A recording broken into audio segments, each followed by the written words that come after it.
Hello and welcome to the Black Dog Podcast, episode number 373. 370 bloody 3. Fucking hell. It's a magic number. Is it? It is, yeah. No, right. I'm not sure why, but it seems like a magic number. 373. Look at the shape of it. Oh, yeah. That's magic.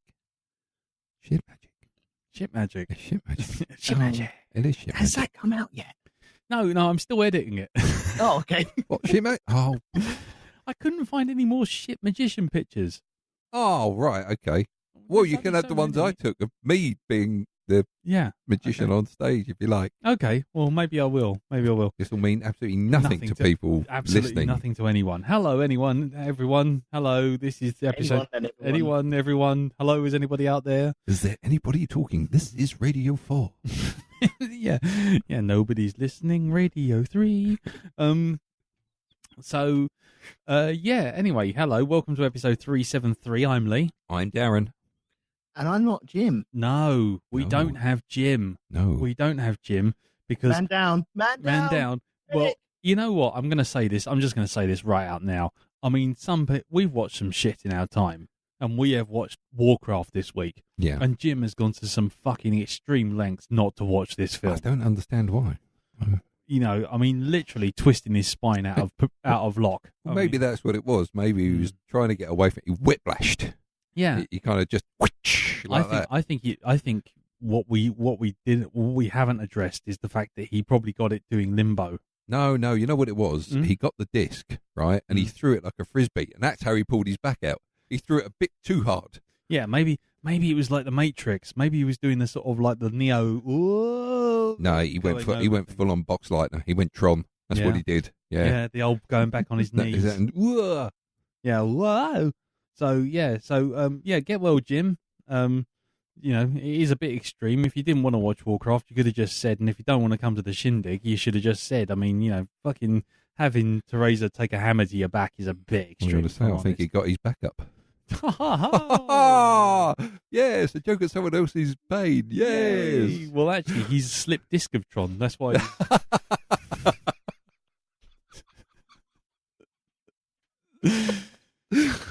There you go. There's a poster coming. Oh, come on! You have to do one now. What? Yes. Get the Tron poster with replace Tron's face with Jim's. With Jim's. And Teresa there. And throwing the slip discs. discs of Tron. Slip discs of Tron. Yeah. Yeah, okay, well, there you go. But anyway, join us in wishing him best of luck and hope you will get better soon, sir. Yes, and hope you survive Teresa's cooking. Oh, you're only saying that because you know she's not going to be at the shindig now. Yeah. You got a year, man. You've got a year. I've got a year. Your card has already been marked. I've got a year to run. You certainly have. Yeah, exactly. Runner! Anyway. A little voodoo doll now. Yeah, Yep. Exactly. So, so we'll see how everyone's week's been. We are also joined in the gallery booth. Yes. By Ree, who has joined us here. Who'll be providing tea and biscuits, no? Tea and biscuits, yeah, it could be tea and biscuits. Tea and biscuits? Yeah. Also some disapproving or approving facial expressions. Yes, yeah. Well, she's sitting as far away from the mic as possible. She certainly is. So there's definitely no chance of her appearing on the podcast at all, unless we somehow manage to stick that mic in her face. I'm sorry. Anyway, sorry about that. And so, yes, so we're joined by Ree, who's hiding away in the background there. And yes, we'll see how everyone's week's been, and then we'll review fucking Warcraft. I do believe the title of the film is just Warcraft. No, sure. What film did you watch? Fucking Warcraft. Fucking Warcraft. Yeah, it's on YouPorn. Anyway, but before we do that, no, it's called Fuckcraft. Fuckcraft. I think it's called Fuckcraft. Yeah. Well, I won't say what. No, anyway. Wankcraft. Yeah. That's it. Anyway, not Warcraft. I tell you what, Asylum's listening to us, Yeah. and they're just writing these titles down. They've already produced a rack of films since we started this podcast talking about. They filmed 20 of them by the time we finished. Already done, back to back. Done. Yeah, but also just a reminder for anyone who's listening on this week, rather than sometime in the future. Obviously, the shindig is on Saturday. It certainly is. It is the 22nd. Yes, so it is at the Nelly Dean pub, and if you can hear this, you're invited. Yeah, just come along, man. Come along. Come say hi. From 5 o'clock. Yeah, come say hi. Is Yeah. it 5? Well, from 5 o'clock. Oh, what? Yeah, it's Don't 5. tell me you just changed your mind now. No, it's 5. That's fine. Darren's That's fine. rolling in at 9 now, isn't Yeah. Yeah, woke up, bitches. Yeah. Based on his usual tardiness, I usually say 5, and then Much better than that now. say 5, expect him to turn up at 7, and then he'll turn up I'm at 8. there and at the beginning now. At the beginning. Always at the beginning. Always at the beginning. Always at the beginning. Right. Okay. See you at 7. Fuck you. Anyway, so it's at 5. From 5 onwards, upstairs, Nelly Dean Pub, Dean Street, Soho, in London. If you can make it, and we see you there, brilliant. If not, don't worry, because if you're in the UK, next week's film is on at the very same time as The Shindig on Channel 4. What film's that, Lee? Oh, well, you'll have to wait and get to the end of the episode to find You've forgotten as well, haven't you? No, I know what it is. Have you? All right. I just can't bring myself to say it right at the beginning, because people will just go, oh, I'm not listening to this fucking episode anymore, bang, and just disappear. Because they have insulted me by mentioning this film. Yes. Oh God, no. If I don't hear it, I don't have to listen to it. It is the film that shall not be named. Well, not at the moment. Like Voldemort. You named him. I did, yes. Right. I'm named and shamed him, yes. Named and He's the one that's parked in the disabled bay. Diagonally. Yeah, diagonally. Yes, he is. That's how fucking evil Voldemort is. He's not even put his wheels straight. They're all bent at an angle. I mean, before we get on to the week, one thing that's always bothered me, Voldemort, everyone goes on about how fucking evil he is, right? He is. Yeah? Mm-hmm. Right? Right, okay. So, what's he in sort of equivalent of? He's the equivalent of, like, Emperor Palpatine, Darth Vader. He likes Jedward. Yeah. That's all you need to know about Voldemort. Yeah. Well, same hairstyle. Yeah, well, I was going to say, Emperor Palpatine managed to rule a galaxy for like 30 years. Yep. He couldn't even take over a fucking school. He was dead for most of it. Yes. He wasn't he? He had a permanent bad throat. Yes, I've got a terrible nose. In your face, Potter. Oh. Have it. Come on, I'm handy. Do you want some? Has anybody got a tissue? Yes. Oh, my nose is missing. Hold on. I think I'll go sit down. I'm feeling quite This faint. is running directly into my mouth, you know.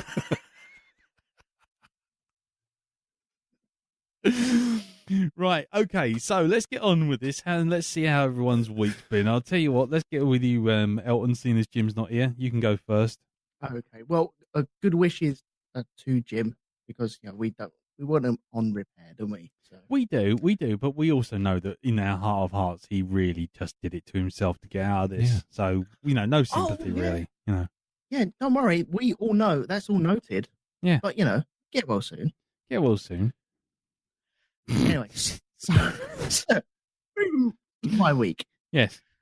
I managed to complete Orange is the New Black.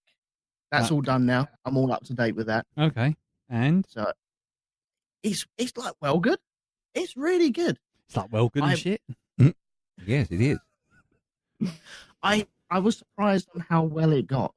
It was I was expecting it to get very dull in the very beginning. It was just people in a prison, and it wasn't that fun. And it got better and better. And really, really peaked. So I'm well on board with that. And now I've started Boston. What's the 9-9 one? Brooklyn Nine-Nine. Yeah, Brooklyn Nine-Nine. Yes. Get on that, my old son. Yes. Okay. Is that good? Is that worth the journey? I think it is. Yeah.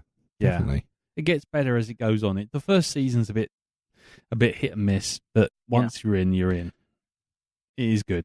And you do generally see the sort of like the bonds between the characters forming as well, and they become this as it goes on. They, by the sort of like a few seasons in, they become this sort of family.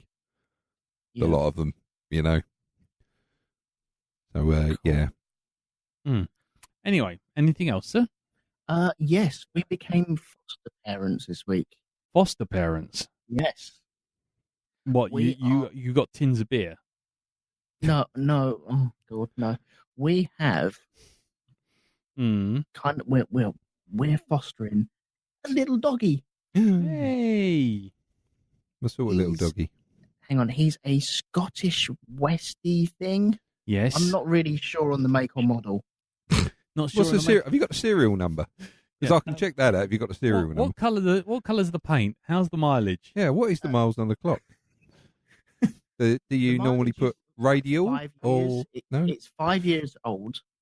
Yeah. Have I'm you not kicked too the sure what tyres? plate that would make it.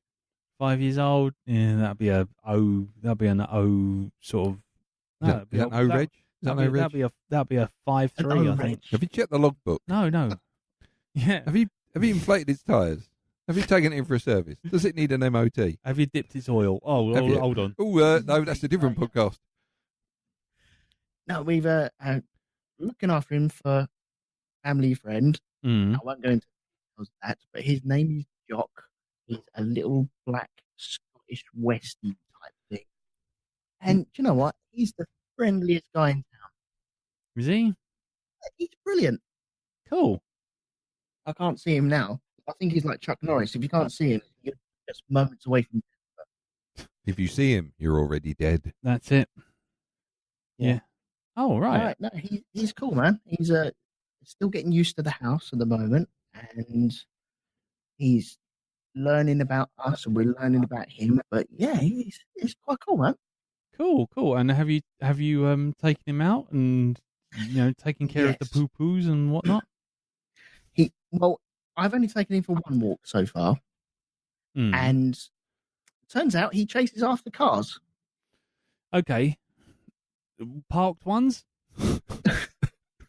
No, the ones that go round and round. I was warned that he goes after bicycles and tractors, and then a car drove slow past us, and he decided, oh, no, I want to play with him. So off he went. Right. Okay. I've still got him, though. He was on a lead, and he nearly pulled my shoulder out. What, a Scotty dog nearly pulled your shoulder out? He's like lightning, honestly. He's like proper strong. Are you made of tinfoil? I have arms like SpongeBob SquarePants. We all know this. This is not Arnie you're talking to. Well, not if a Scotty dog pulls your arm. I thought it was you, Arnie. Yeah. No, the Scotty dog pulls your arms out. He's a big one. The biggest Scotty dog I've ever seen is about the size of a cat. He's slightly bigger than my old cat. And did your cat rip your arms out of the sockets? No. I mean, no. Don't remember taking him for a walk. Wow. I don't know what to say. I mean,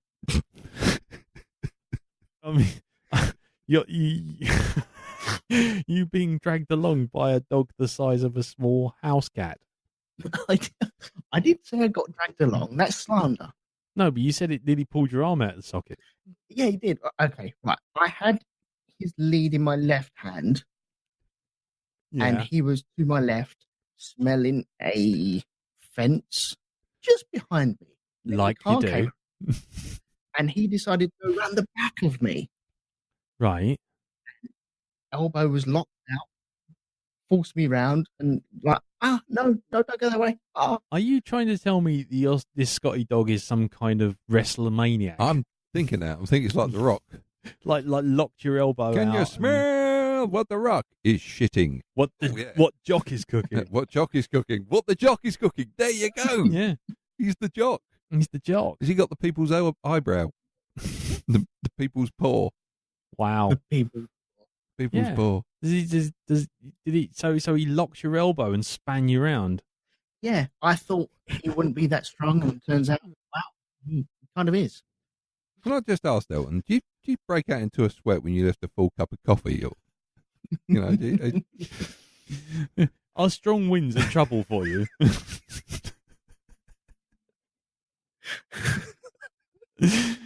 You're mocking me, aren't you? Are you defeated by dandelions? He's avoiding dandelion fluff and issue. Is it like the asteroid scene from Empire Strikes Back on summer evenings? Hang on. Right, I think if I move my computer, you might be able to see him on camera. There he is. you going to zoom Is that in? black thing there? Yeah, are you going to zoom in on that? I'd love to. I don't know how to zoom when I'm holding a computer with two hands. No, it's more just the fact that it's a Scotty dog. It's exactly Tiny what. little dog. Yeah, it's a tiny little dog. It looks He's like. a dude, though. Last time I saw, yeah, he's a nice little dude. But last time I saw a dog like that, it was attached to Bod Carol G's arm. Oh man! Oh wow! No, he hasn't spat in my face. No. Oh well. Well, there you go. So there you go. Yeah, that's it. That's my week. That's your week. You have a dog and you've watched Orange is the New Black. Yes. Brilliant. And yeah, cool. That's all I got for you, man. Is that all you got? As exciting as it gets. Okay, that's all it goes. Okay, that's as good as it gets. Okay, well then we'll move on to you, Mr. B. I've already been. I'm already getting told to remember notes. stuff. You're I'm getting getting notes already. I'm already getting notes. Oh my God, she's passing you notes. She is, yes. So this. Remember these this. notes. Some of them blacked out, like the UFO report. It is Darren, You redacted. mustn't say this. Redacted. You mustn't say this. Yep. Yes. Don't mention the toys. Darren redacted Barnard. Yeah. Go on in. So what can you tell me about your week? No, it's just the TV show that we watched, which was very, very good. Okay, go on. It's on Netflix and it's called Atypical.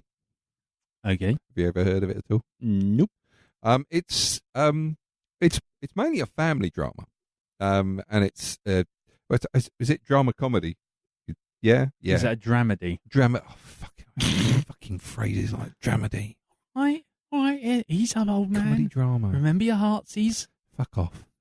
So it's a comedy Deepsy drama. breaths. I'm not saying that word. You just bollocks to that shit.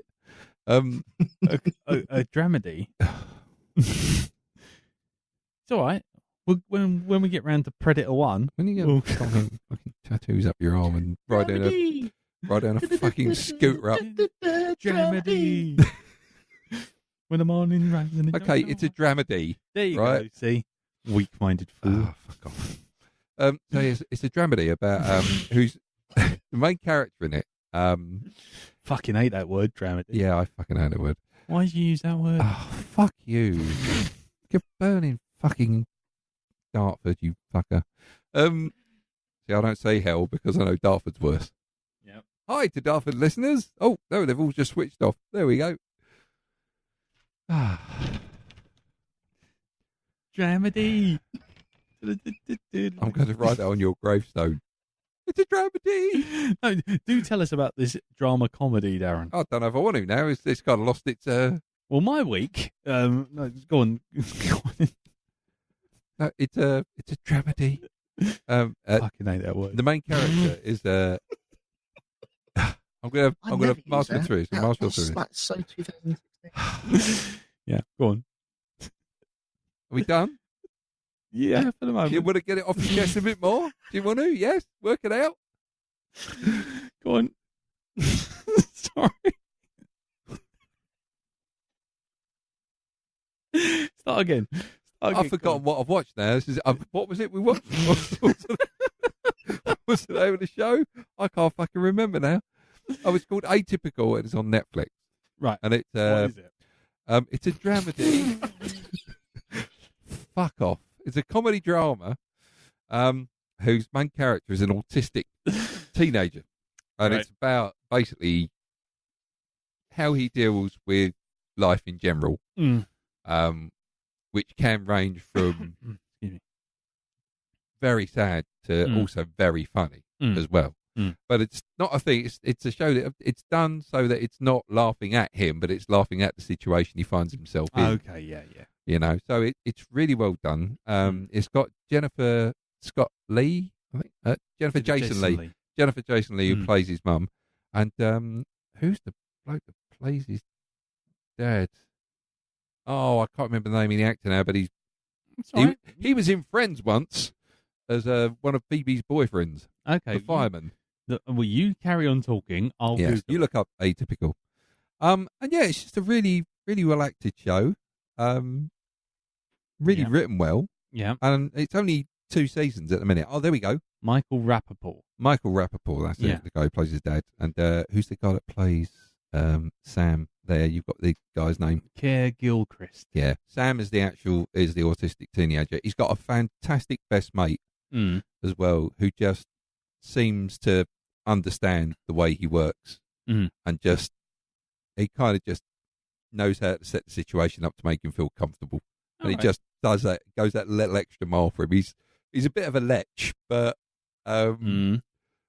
his heart is actually in the right place. Right. He's actually quite a thoughtful character as well, even though he probably doesn't show it most of the time. It's just the way that he doesn't even need to kind of think big about how to help Sam through life and some of the problems that he comes across and what have you.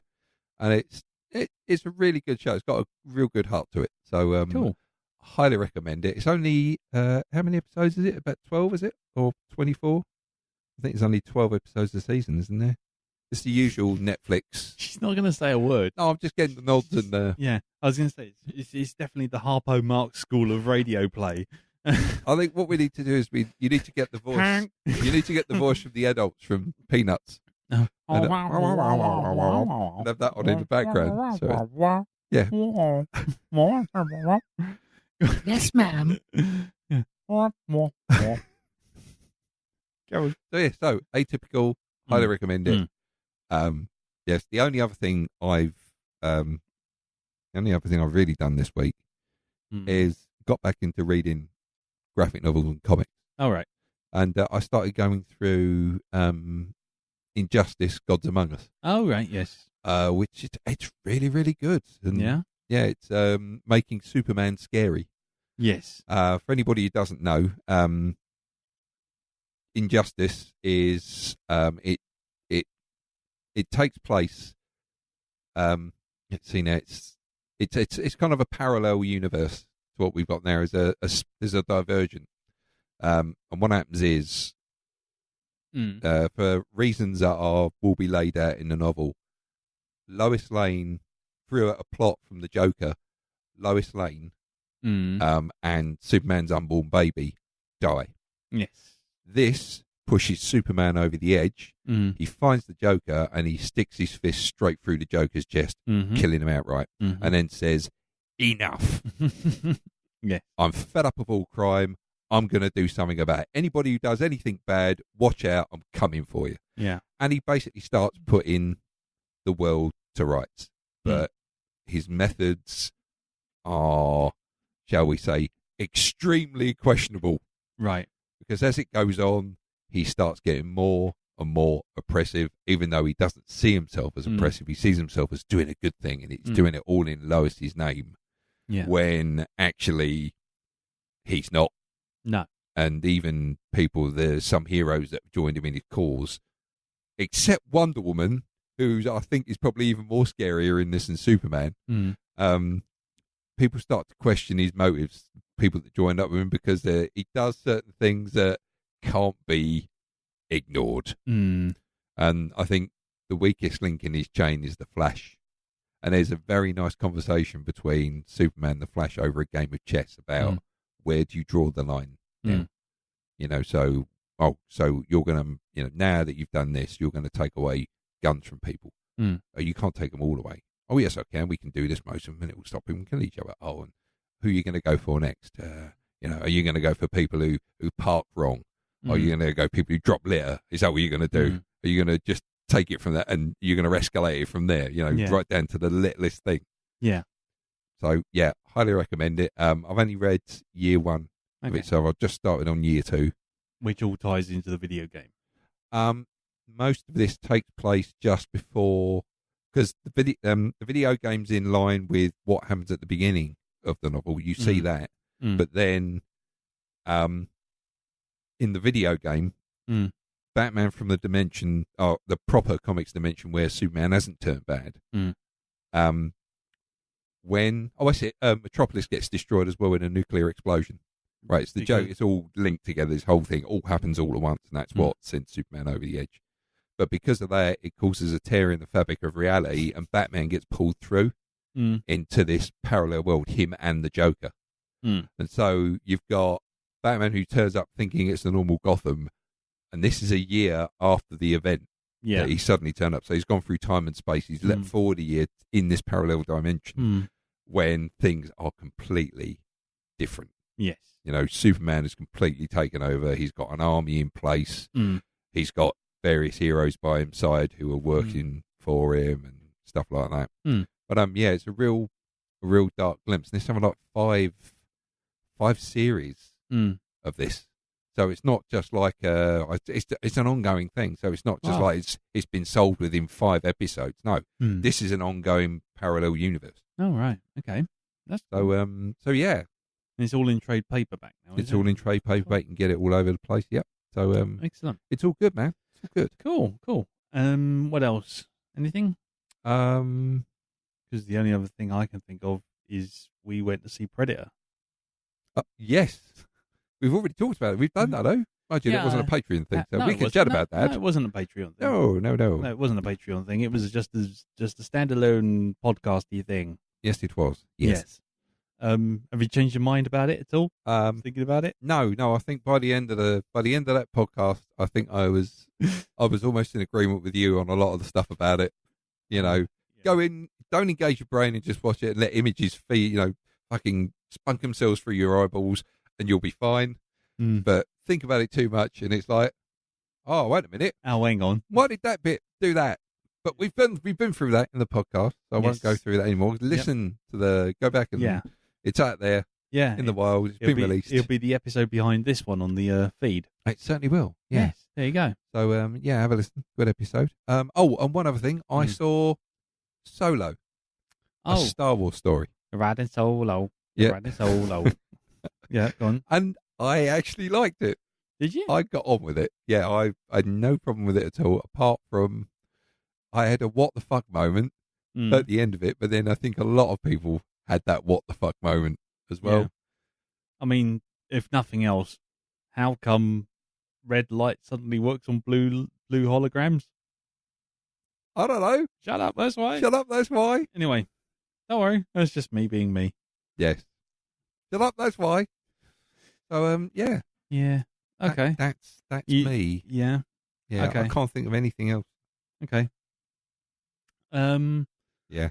That's it. My week saw The Predator, obviously. Yeah. Wah, wah, wah. We did get some nice pictures though with the statue. Yeah, well, I should put them up, shouldn't we? We should put them on the group. Put them on. I've got the ones of you with the.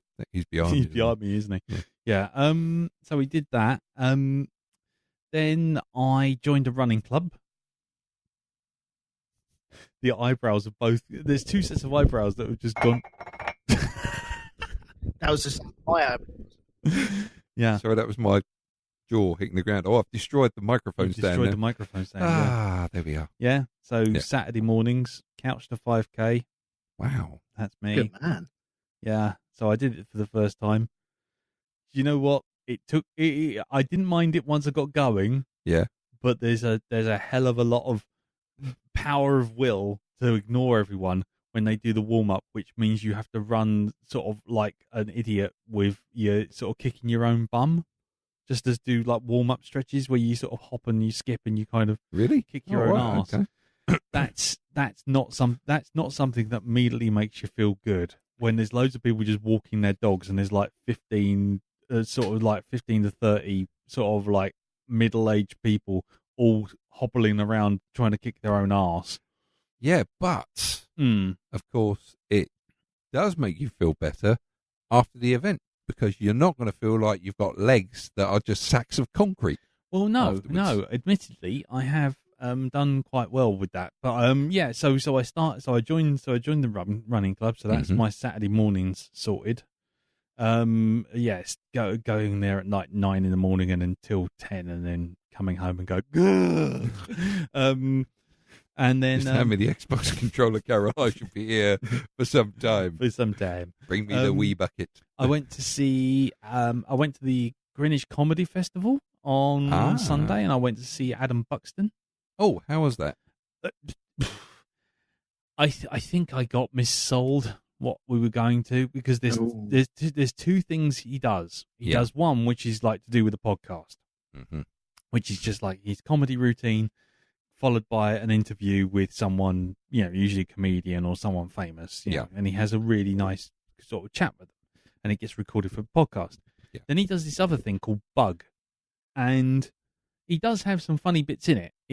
There are funny bits in it, and like there's ones and it basically it's him presenting videos and YouTube videos and the stuff that he likes, stuff that he finds funny, and in the YouTube comments they get put underneath them, and he reads them out in funny voices.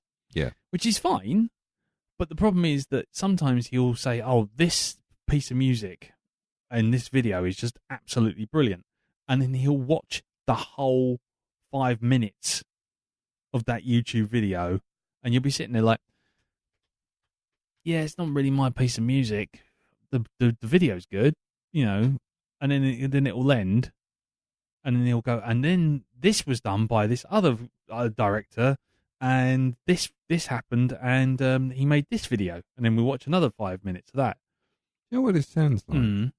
It sounds like Monty Python when they did their last set of concerts. Yeah. And basically half of it was someone pulling out one of their old DVDs and playing their sketches off the telly. There is a bit of that, because there's a whole thing where he has a director of one of these music videos that he likes, did some music videos, did some animated versions of his Adam and Joe show from BBC Radio 6.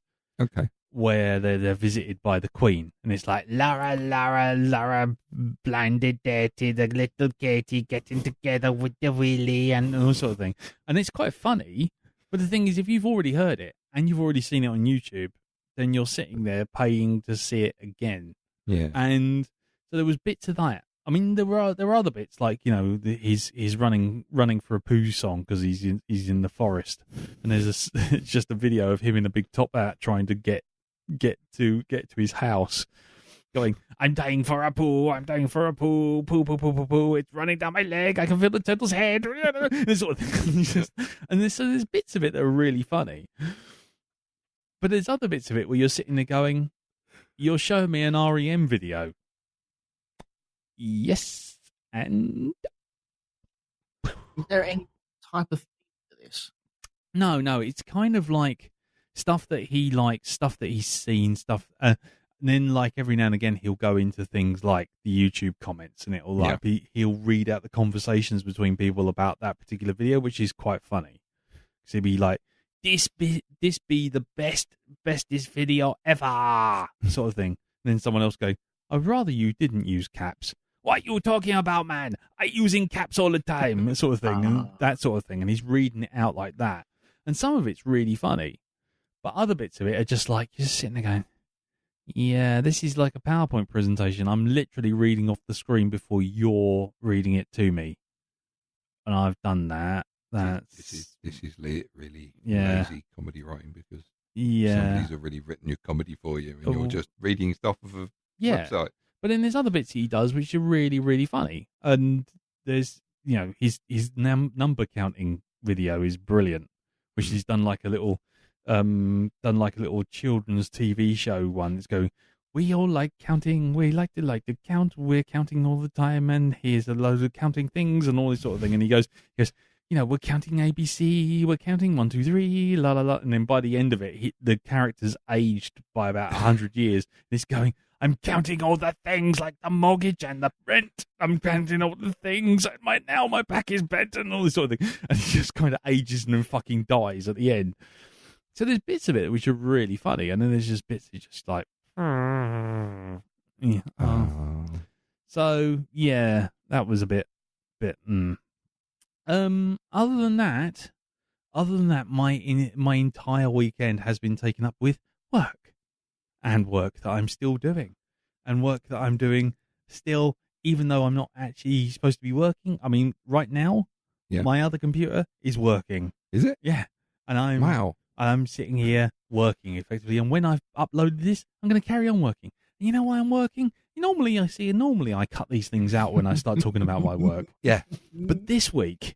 You just don't care, do you? No, this week I have had the clusterfuck of work. I have had... Let me get my popcorn. Hold on. Oh, God, he's going full Michael Douglas. He really is. Okay, right. This is more of a media thing, but let me just put it to you this way, yeah? If I give you a recipe for a souffle, yes, and I say, make that souffle, this is the approved recipe. I will use the approved recipe. And you sit there, you get all the ingredients, you take your time, you make the souffle.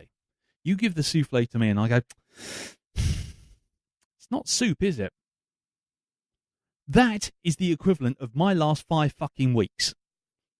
Because I have been making stuff based on a storyboard. And a storyboard with proper artwork that's been properly done and approved by people. And then they're going, yeah, see, I'm not sure about this. Souffle is too souffle. Exactly. It's like, I'm not quite sure about why it looks like it does. It's like, you fucking cunts. You sent me the fucking artwork. I am making what you have given me to make. I am not just suddenly going, oh, I know, I don't like this colour purple. I might make it sky blue pink. I mean, but you should have. That would have shown initiative. No. But then things like... I would have made it more soup. No. Yeah, but then I'm getting things like, oh, look at this building. There's a frame. There's a picture I've had to do where there's a building, right? And the building, the lights come on, right? I was going to build a building. I was going to make a building. It's going to look lovely. And it's based on the piece of artwork I got given. The piece of artwork that's approved. The piece of artwork that 6 people have seen 6 times because I've rendered out 6 test renders. And all the fuckers have looked at this shit. And then suddenly, note comes back today, or yesterday. See, I'm not really feeling those windows. You're not supposed to feel those. Windows. Not feeling those fucking windows. You feel windows? Yeah. What a pervert are you? Not feeling windows. What are they, like a Garfield that you stick on one of the windows? No, they're just fucking boxes. This thing looks like something out of Play School circa 1970. You know what? As much as I love a good tower block, nothing beats growth in a basement flat. I love feeling the windows. I'm not feeling those windows. I'm not feeling those windows. Because they're up on about the 8th floor. They're purple. I can't get in through the door because it's a security lock. And I've got no key. So I get another thing. So I build this fucking building, and then they go, "Oh, I'm not feeling the windows. They're not feeling right." You fucking drew them. You gave me the fucking artwork. What do you expect me to do with this? Oh well, you see, maybe we should. What do you think? Maybe we should turn them around. Maybe we should change them a bit. Maybe add some bit more variation. I'm sorry. This is a storyboard. This is approved storyboard. This is approved artwork. You have actually approved this. There is no changing it. This is not a document for discussion. You don't give me a book and then say, what did you think of the ending? I'm thinking of rewriting all 10,000 fucking volumes we printed. No, you've done it. Give it to me. Let me animate it. Then fuck off. And basically, these fuckers have given me something which is a bunch of icons that appear, right? Bunch of icons that suddenly appear. One sort of represents the wind, one represents the sun, one represents air quality, one represents a tree, one looks like a panda taking a shit. And basically, all this stuff is supposed to appear and sort of coincide with the voiceover, blah-de-blah-de-blah-de-blah, voiceover that says this, that, and the other. This is a panda taking a shit. Yes, exactly. And this is a drop bear. And so, this represents our board of directors. And I did it. Just shit on me like a big fucking panda. Yeah, I did all it. I drew it all.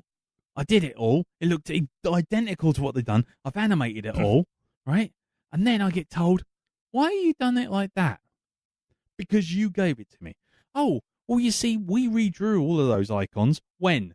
Back in August. Why didn't you tell me? We thought you knew. What? You thought? Yeah. You actually thought? You thought no, I knew. I don't believe you. So the thing is, right now, I have wasted 5 weeks' work, but then the best bit, this is the best bit. The client, he sits down with me, he watches these videos as I'm making them. Every time he comes in the office, he sits down and goes, how's it going, Lee? I said, I'm going to have a look at this. This is where we are. Here's the storyboard. This is where we are now. This is animated, blah, blah, blah, blah. He goes, that's fucking great. That is brilliant. That's all I need to know. The client's happy. Email comes back. Client, not happy. Doesn't like it. Doesn't like how it looks. Doesn't like how it moves.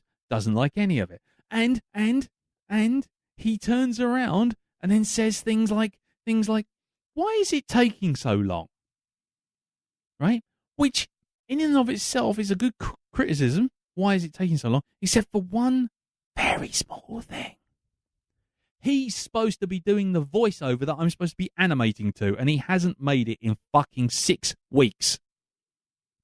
I think, those questions he was Fucking asking, cunt. right? Sorry. Why is it taking so long? I don't know about it. It's me. I say that all the time. It's all right. Yeah. So anyway, sometimes she says it too. Yeah, cool. No, she's saying she doesn't. No, she's claiming innocence.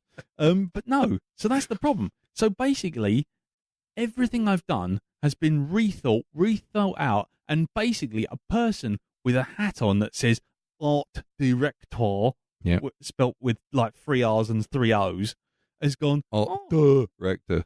Why don't we make it pink? Why don't we add some extra dots in the arrows? Did you know that there's a brand guideline for arrowheads? Brand guideline for arrowheads? No, I didn't. You know what I did? I copied the artwork that was given to me. Brand guidelines. There's guidelines for arrowheads. Yeah, none of which I've been told about before. So none of this stuff I've been told about. None of it. But I'm in the wrong. I'm in the wrong because I don't know any of this shit. So where is this magical tome? Well, actually, apparently it's about to get emailed to me. Is it? Yeah. So Do they not send you a map or anything like that goes along with this, like a Bible or a contract? No. Well, the thing was, right at the very end. This is where it all wraps up, because this is where I finally lost my shit. Yeah. Like I'm now turning around and going, if you don't give me this shit, you don't show me this shit, I can't make this shit. I can't make it. I'm not fucking telepathic. I am not precognizant. I just cannot guess what is wrong with the thing if you don't give me everything I need. Right? Then, finally, bit of a conflab down the end of the line, and then they come together and go, "Look, don't worry about it. We'll send you all the stuff we want corrected, but you know what? This will be worth it because it's looking good. This will be worth it." And I'm like, "Worth it? Why is that?" They said, "Because you know what? It's going on our website." To which I said, and I quote, "Oh, whoopee fucking do. I'll stick it on my IMDb credit right behind fucking Luther." And then I hung up on them. Fucking unbelievable. Wow. I think, Elton, Yes. I think you can join me with giving a golf clap to that one. Here we go. Yeah, Thank you. Ree, would you like to? Yeah, even Ree's do it. The golf clap. There you go. Golf clap. There we go. So basically, fuck my week, fuck my work, and fuck everyone in it. I've got no tea left. Got no tea left. No. I want to hide in the tea now. And speaking of fuck this thing, let's move on to our review of Warcraft.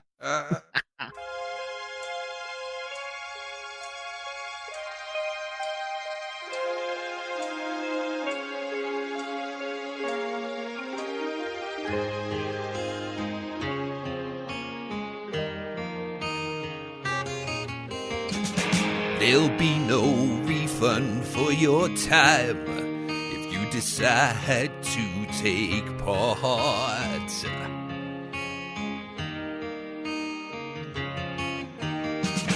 These films are well known to be lethal, more toxic than a silent fart.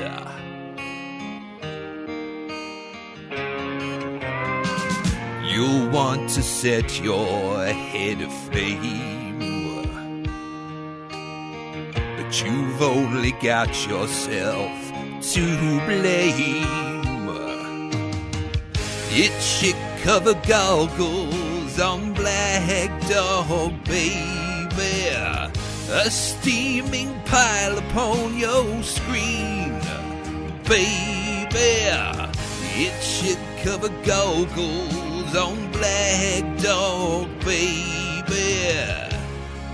Now slowly slide the gun into your mouth.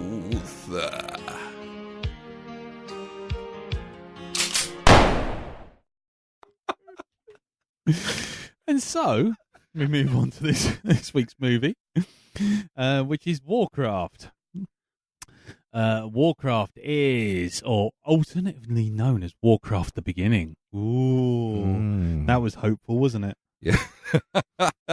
It's a 2016 American action fantasy film directed by Duncan Jones and based on the video game series of the same name, starring Travis Fimmel, Paula Patton, Ben Foster, Dominic Cooper, Toby Kebbell, Ben Schnitzer, Robert Kasny, Clancy Brown, Daniel Wu, and Ruth Negger. And I'm pretty sure it was, I think he was in there as well. What? Glenn Close. Oh, and Glenn Close. And Glenn Close as the not emperor. Yeah. Inside a box. She was living in a box. She was living in a cardboard box. In an obsidian box. Living in a box. Woke up this morning. I had black eyes. So, It was spooky. I found a way to make this cube start to open because I know what's going on in this fucking shit script. Anyway, I don't know what's going on in this fucking film. Yeah, in this fucking film. Am I living? The film was first announced in 2006, 10 years before, as a partnership between Legendary Pictures and Blizzard Entertainment, and premiered on 24th of May 2016 in Paris. This film has grossed how much from a budget of 113 to 137 million? That's the budget. How much do we reckon it made, Darren?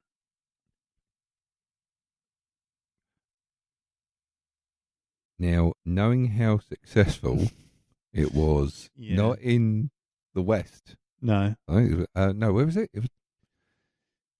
There was one country, and I'm pretty sure it's where they play the most StarCraft. It was extremely successful there. Yeah. Okay. So I think that in total, this film probably made about 100 million. Okay. It made. And it was 100. made, and I think it made 100 million because most of that, majority of that, was made up from that. I can't remember where they said though. Okay. Elton, what do you think? Right. I'll be honest. Yeah. I had a number in my head, Go on. and I seem to have scrolled down on IMDb and seen a number which was very close to the number that I was going to say. Right. And I get 36 on Popmaster. Carry on. Oh, okay, fine. Right, 27 million then. Go on, Reed. Go on. Give us through interpretive dance what you think the number would be. You got to write it down. Write it down. 30 million. There you go. And see, we did get to talk in the end. Yay! Yay! Right. Okay, so You're part of history now, my darling. Yes, actually, you are. it made $433 million. $433 million. So I was the closest. Yeah, with 100 million. Christ, I knew it was popular. Wow.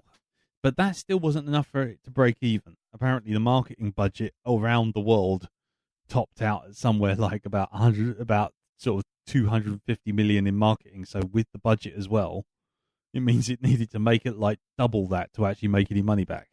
Jesus.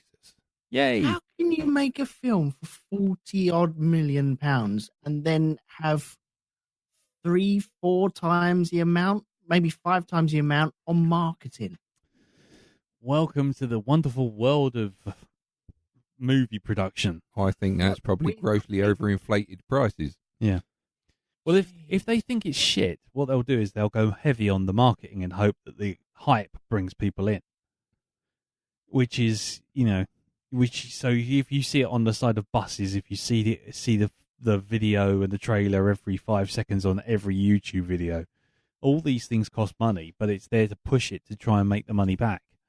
But there's a balance there, though, isn't there? Yeah, well, that's the reason why, which we haven't done, but that's the reason why John Carter of Mars failed. Because it actually made its money back, but the marketing budget was so huge because they knew they had a turkey on their hands that they ended up actually spending more than any profit they could have possibly made. Bloody hell. Yeah, it's kind of a panic attack thing.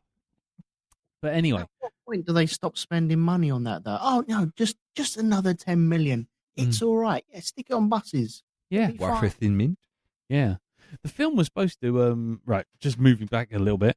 The film. This is the best bit of trivia ever. This is Director Uwe Boll once contacted Blizzard. Yeah. About directing the film, and Blizzard refused point blank. As quoted in MTV News, Uwe Boll was stated as saying, "I got in contact with Paul Sams at Blizzard, and he said, 'We will not sell this movie rights, not to you, especially not to you.'" So they got something right. Oh, golf clap to Blizzard there. Yeah, Well exactly. But Sam Raimi was going to direct it at one point, and it was also written at that point by Gary Whitta, who wrote Star Wars Rogue One. But the script got completely and utterly scrapped when Sam Raimi basically left the project, and so they rewrote it. Anyway, the film. Oh well, I won't bother. They made full-size suits of armor for the orcs just to give the CGI actors something to wield around. And that's fine. There's loads and loads of little bits of trivia which I probably won't be bothering going in. Things which are actually a failing in the film because they're only all the trivia is about the stuff that's in the game. So it's like here, hold on. You can see the summoning stone in the background of the Alliance riding through the woods. Was it? Deadwind Pass is a relatively small region which contains Karazhan. It is depicted as being quite verdant in the film. However, it's long been a grey, dismal and lifeless region as a direct result of the ancient explosions which sapped all life from the area long ago. Hence its name, which is spoken within the film. There you go. That's trivia, mate. Fucking hell. Yeah. That's trivia. That's what it says on the tin. Does. Cue that meme of Homer Simpson pulling up and going, "Nerds!" Yeah, exactly. How about this bit of trivia? Now try and hold on to your hats. Here comes the doozy. Yep. Ogrim Doomhammer is depicted in uncharacteristically primitive attire of the Horde, who have been gifted greater technology and feature extensive uses of heavy-plated armor as part of their pact with the Burning Legion. Instead of his iconic black and gold Doomplate armor, which is later given to the Thrall when Ogrim named him his successor. I don't even know what those words mean, but apparently they mean something. In fact, I can't even tell who Ogrim Doomhammer was. Which one of them was it? I don't know. Anyway, so Doomhammer. one of them was called Ogrim Doomhammer, apparently. Okay, I'm going to flick through pictures. I'm just going to say the big dude with like the Tusks. weird teeth. Geezer with tusks. Yeah. They all had tusks. Yeah, anyway, the film's storyline left it open to possible sequels, and Jones expressed an interest in making a sequel, which was likely to be adapted to be Warcraft 2 Tides of Darkness, the video game, complete.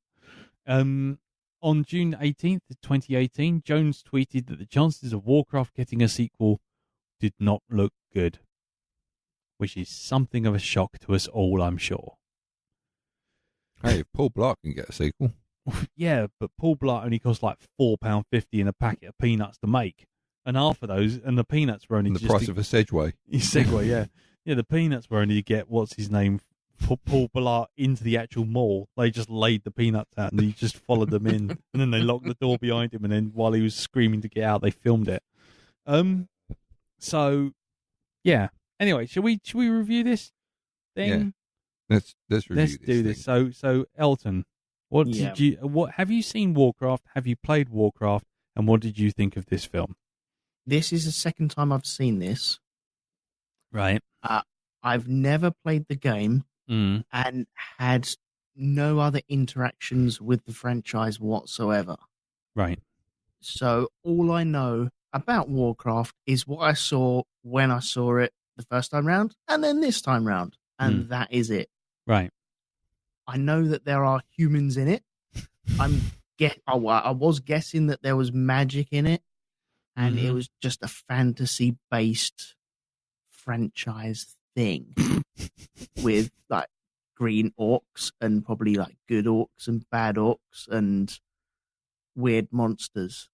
It's just dad fantasy, isn't it? Really, Dad fantasy. no, not like that. I was going to say, hang on. What version of this did you see? The way I mean dad fantasy is World of Warcraft. Warcraft. Foreskin craft. No, there is actually a site called Warcraft. Warcraft. Yes, and it is Wankcraft. It's basically that. Yeah. Right. Okay. Yeah. Carry on. Yeah, there is. To Google. Look it up. There now follows an intermission. Yeah. Albatross. The way I say dad fantasy, it's more like. Is it like a dramedy? Actually, no, I'm not going to finish that sentence. No, I go don't on. think that's just going to lay me in hot water. Okay, the first time I watched this, I didn't have a single clue what was going on. It didn't enthrall me at all. It's the fantasy thing once again. I should, on paper, like this stuff. It's like Harry Potter. It's like Lord of the Rings. I should, and I think there was a point in my life where I would have been all over this. But I think that would have been at school around about 14 or 15. I would have lapped this up. But since them days, I've Grown tried up. to dip my toe into that sort of stuff and never really grasped it. The Harry Potter thing flew by me. Lord of the Rings, I kind of got it, but it just, there was something that kept me bored all the way through their movies. So you were bored of the rings.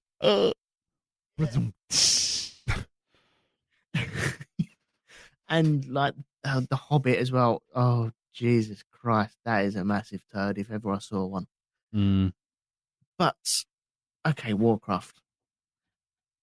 There was something about it. Stop rolling your eyes. There was something about it this time that kind of worked for me. And whenever the humans were on screen, it was utter guff. When the orcs were on screen, I was kind of enjoying it. Now, I don't know whether that's the animation. It's certainly not the script, but there was just a tingling of, okay, well, if you had a whole film of these orcs and fighting other stuff, it might have worked for me, because I quite liked the bad guy with all these horns sticking out of his back and his weird. What, Old Man Steptoe?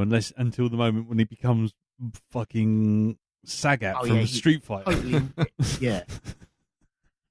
But I quite liked him. Yeah. I know he's the bad guy. He's the pantomime villain, isn't he? That everyone's, oh, boo, you cheated when you beat that other guy up. Yeah, so what are you going to do? I'm going to beat you up. Oh, okay, sorry. Yeah, I won't argue with you.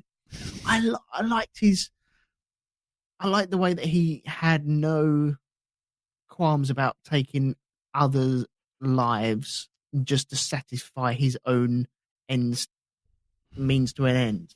Yeah, like having sort of like a little pet that was like a desk toy just beside his throne. Oh yeah, you nearly lost all your breath. Ooh, oh, you lost a bit more breath. Ooh, Yeah, oh, when I've he was toying overlooked with it. that guy. I thought that was great. Okay. I thought that was really good. But then also you got all the families locked up in these weird cubes, and he just draws their souls out of it and uses it to open his door. And we usually use keys. I don't know. Fucking fantasy bollocks. I quite liked him, and yeah, the actual orcs themselves. I don't know about you, from your professional eye stand, They were well done. I thought they looked really, really good. I didn't catch any bad ones at all. I didn't catch any bad animation or anything like that. But I thought it was all right. The actual film, though, it did lose me a couple of times, where there was a bit where they had that human orc in a cage, and then all of a sudden she's dressed up in the royal guard stuff, going out to fight, and the guy that I thought was her mate and keeping her in the jail was now in a jail himself. You fell asleep and missed like about 40 minutes. No, I definitely watched all of this. No, and because it just wasn't there. Yeah, that was all there. She got given the armor because they all went off to fight, and that's when they found the first bunch of orcs and found her, and then she sort of showed them the gate, and then there was the whole truce thing. All of that stuff happened. Yeah, I saw the truth stuff. Well, definitely. then he got thrown in jail because he came back from the main guy came back from that truce, which was then an ambush. That's after his son got killed. And his son got killed, and then he went off at the evil wizard, and they threw him in jail. I may have fallen asleep at that. I thought you did about 40 minutes. I reckon. I don't remember falling asleep. Most people don't. You know. They say death is one of those things where you just sort of blink off. Could have happened to me. Yeah. Okay. Well, that didn't make sense. Did you notice that the film was only like 90 minutes long instead of 2 hours and 30? Oh man! Did you just sort of blink and notice that suddenly all the house lights were on? No, honestly, You were exhausted from taking that house cat round, weren't you? dragging it around the Oldham. Oh yeah. Okay. I don't know where I fall with this. It was better this time round watching it. Like I said, the orc characters were more appealing than the human characters. The humans just seemed so flaccid. They were just shit. And when they're all talking about their battle, You sure this isn't Wankcraft again you're talking about? Warcraft. Yeah. Flaccid. But when they're talking about their battle, you're supposed to be enthralled in, how are they going to do their tactics and how are they going to keep them all in a certain position? And yet I'm watching him walk around this table and thinking, that's a really nice table. Yeah, it's a shit Oh, map. I could keep my knives and forks in that drawer there. You know that bit that folded over and they got all the little men out? That was really nice. Yeah. I shouldn't be doing that, though. No, you shouldn't be looking at the hexagons going, you know what, that would make a really good Warcraft table.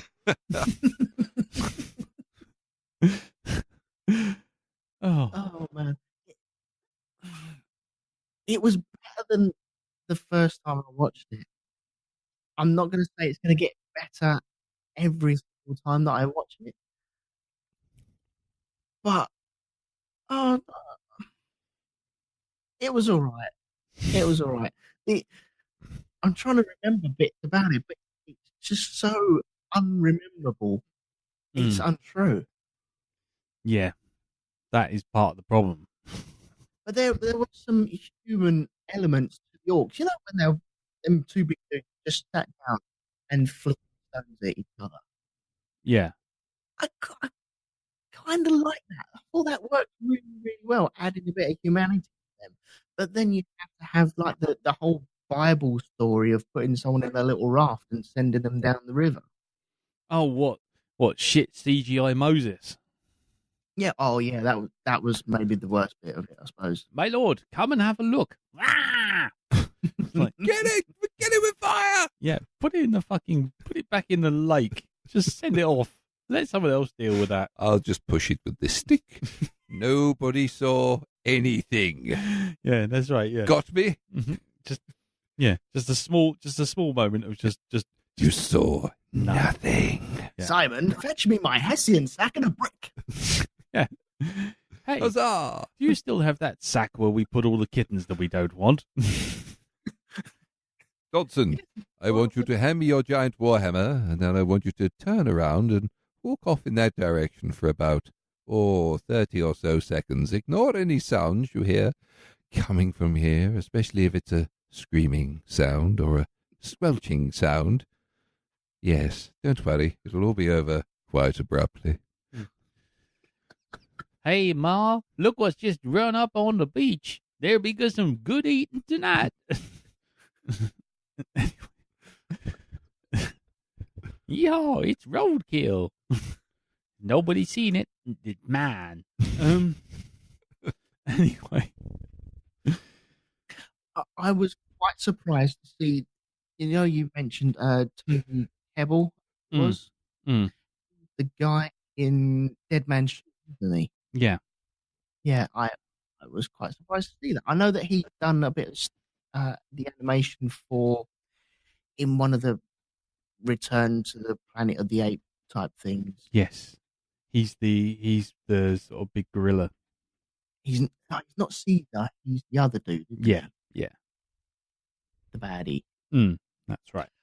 But yeah, I was quite surprised to see him in there. I thought, oh, okay. Yeah, he's in that really good film. He's hero Drainy McFace. Drainy McFace. Yeah, the one who gets zapped at the end. Oh, right, okay. Yeah, yeah. Had all his essence squeezed out of him. Yeah, the one who looked like he's sort of like he's roided out. He's like Thanos, but he hasn't taken care of his dental work. You're talking about we're talking about the good guy, aren't we? Duratar. Oh, you know his name. Yeah, I know his name. Yeah. Look at you doing all your homework. Well, I'm a World of Warcraft player. Have you Duratan? Yeah, Duratan. Duracell. Duracell. Okay. Durex. He's a main player in the actual game. Is he actually a main thing in the game? His name is mentioned. It's either that or it's Duatar, which is the Duatar. Is Duatar. Is that like some kind of instrument? No, it's an area within the game. It's or it's a city. I think it's been a long time since I've played World of Warcraft. But this film is actually based on the RTS game that came out. It's the history of how the orcs came to Azeroth, and this is actually part of. This isn't just something the story they've told. They've actually got part of the history of the game, right, and made a film out of that. Okay, yeah. Hands up, all those who care. My hands are down. My hands are down. Yeah.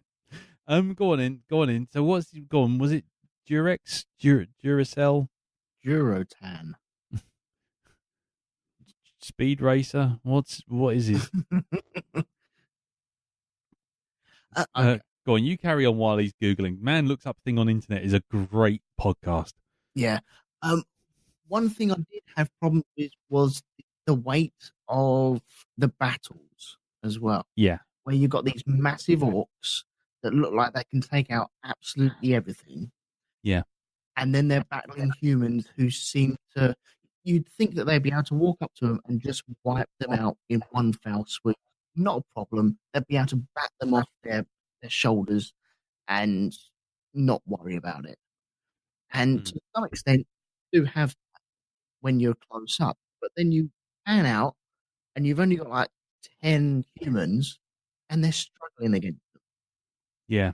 And you think, okay, right, you're just doing this like this because the extra time, don't you? You're trying to fill this out. You haven't really thought about the actual scale of this battle. And they didn't really get the scales of battle, I didn't think.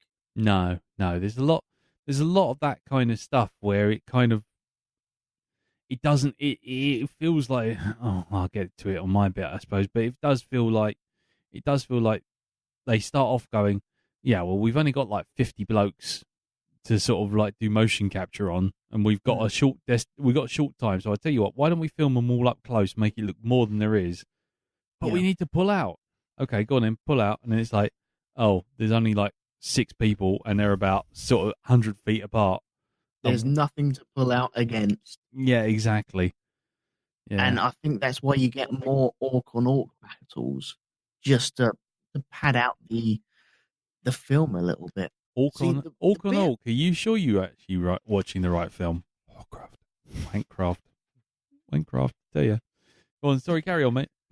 You know the bit where there's like green orcs hidden. Oh, what in the soil? Did I miss something with that? No. It Because depends. they just came up and started punching and cutting people, and you think, oh, hey, why are they green and why are they fighting? And I don't quite understand that. Well, somebody made a comment in the film about the green ones being affected by Green ones are more the juicy. fell. Green ones aren't ripe. They aren't. No, they've gone off. The grey ones are just getting there. You know. Yeah, that's right. It's like bananas. Yeah. Orc bananas. That's another film we don't want to be looking at. Or like, you know, you go into a supermarket and you look at packet ham and it's got a bit grey. Mm. Yeah, it's a bit like Yeah. that. It's the grey orcs. Yeah, yeah, It's just turning. yeah. It's got that metallic sheen on it. Yeah, that's the one. There was a thing about why they were green. I guess you didn't see that bit. Do you know what? I probably did. It might have just gone in and then out. Shook all about. It was the fell, Yeah. the green magic. That is the magic, yeah. Mm. And I only figured that out on the second watch. So, yeah. Yeah, and then I was struggling with the who is the other wizard type dude who's doing the blue magic, not the apprentice guy. More. I don't even remember any of their names. Yeah, there's the hippie Obi-Wan bloke who keeps dipping into his glowing bath, into his glowing Kept keeping jacuzzi. his wick, didn't he? Yeah, he shoved a couple of bath bombs in there from Lush. Yeah, there's a couple of glowy bath bombs from Lush, and I'm all covered in glitter. yes, I'm fabulous. That was another thing. When battles really started to ramp up and they had that clay man there, Mm. there was massive, I don't know if it's like time dilation, but 1 minute there's our hero on the back of the clay man and he's It's a got golem. that cutter around his face. Mm. And then it cuts to the back, have a bit of the back, come back, and then just hanging out, just cut the head off that clay man thing. Okay, you're dipping in and out a little bit, but if I got that right, you're saying that you sort of like 1 minute he's on the back of the golem, next minute he's hanging out the window with the golem's head hanging off. Yeah. I think you keep blinking in and out of existence or something, mate, or falling asleep, because that's quite clear, that bit, because what happens is he takes the head off, and it Yeah. starts to cut through the head, and it falls backwards through the window. No, I saw that, but he wrapped it around. Then it cut to a battle, then cut back to him, and he was already halfway through the head and falling out of the window. Okay. It seemed like the whole thing was there. It was Ragnar the Viking from Vikings versus a roided out morph. Mm. Yeah, I don't know. I mean, I don't know if it would have been a good thing or a bad thing to see him sitting there for 5.5 minutes cutting through like 12 foot of clay. I don't know if that'll make things better or Like those worse. little the plastic craft knife you can buy from all good Yeah. craft stores. While Left Bank plays do do do do, I'm just gonna carve out. Do do do do do. Yeah, I'm just soaring through this head. See, I don't need to keep to the lines. I No. can go out the lines if I No, want. I can just pull. Yeah. As long as I keep apply a gentle Yeah. pressure, All right, no the clay will come off the pot. no pressure. You know, we just take our time. Meanwhile, the golem's going, what are you doing? Yeah, you can't. She falls out the window. And then Chaz comes in again. Mm. Hello, Turtle. I'm going to enchant the fell. Morph and the fell. Turtle.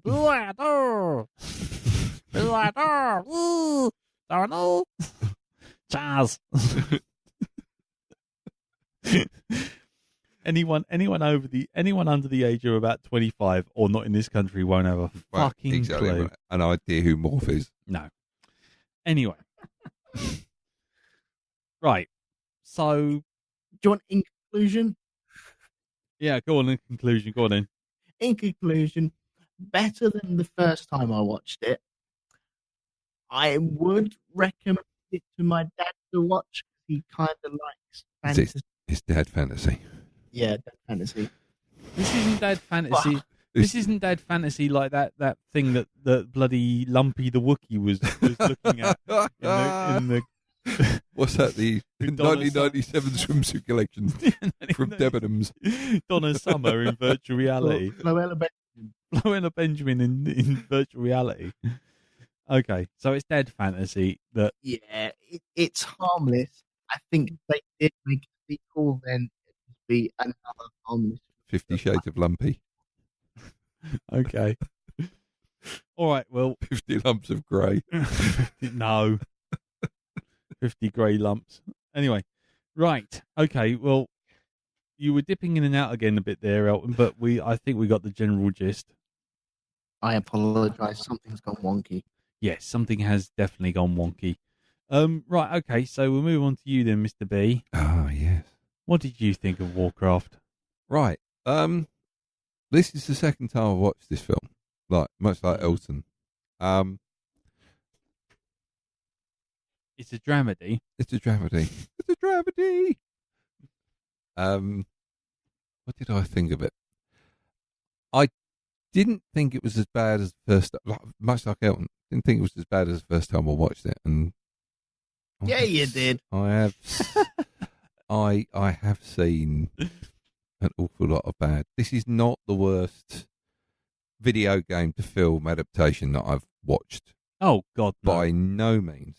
I'm sorry, but House of the Dead 2 still rates up there as one of my worst all-time fucking angry punch the screen type films. It really does. I still haven't forgiven that film. That's a pile of shit. What about Blood Rain? Blood Rain. Remember that? Oh, fucking Blood Rain. Jesus Christ. It's made by the same bloke, isn't it? Yeah. Wasn't that Uwe Boll? That was Uwe Boll. Blood Rain. Then there was, what was the other one we saw of his? I can't remember now. There was House of the Dead, there was Blood Rain, there was one other one. Oh, the Jason Statham Defender of the Crown or whatever it was. Dungeon Quest, or I can't remember what it's called now. It's called something like Dungeon Keeper or something. Dungeons and Dragons, wasn't it? It was no, that was Jeremy Irons. No, because they did another Dungeons and Dragons film, and I'm pretty sure Jason Statham was in it. Yeah, it was Dungeons and Dragons. No, Hail to the King. Dungeon Siege. Dungeon Siege. Hail. I think it was Dungeon Siege. Hail to the King. Yeah, and that was shite as well. Yeah, there you go. Yeah, go on. Even with Statham in it. I mean, yeah, yeah. It's almost like he's not actually a good enough actor to carry off a film like that. I'm sure he was considered for the role of sort of like a Gandalf type character in Asylum's version of Lord of the Rings. You ain't getting past. Lord of Posh Person of the Necklaces, it was called. Yeah. And that's Stafe as a wizard. Yeah. Run, you fucking cunts. Yeah. Fly, you cunts. King of the Ratners. King of the Ratners. Yeah. That was him. Oh, the Stafe.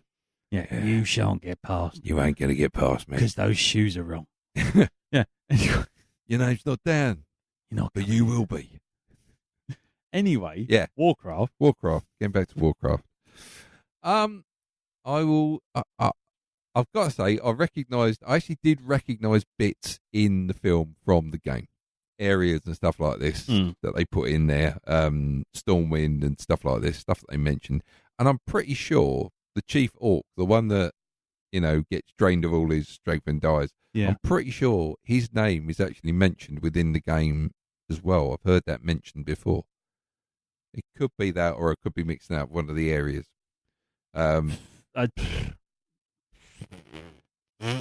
Okay. Yeah. Going on from that.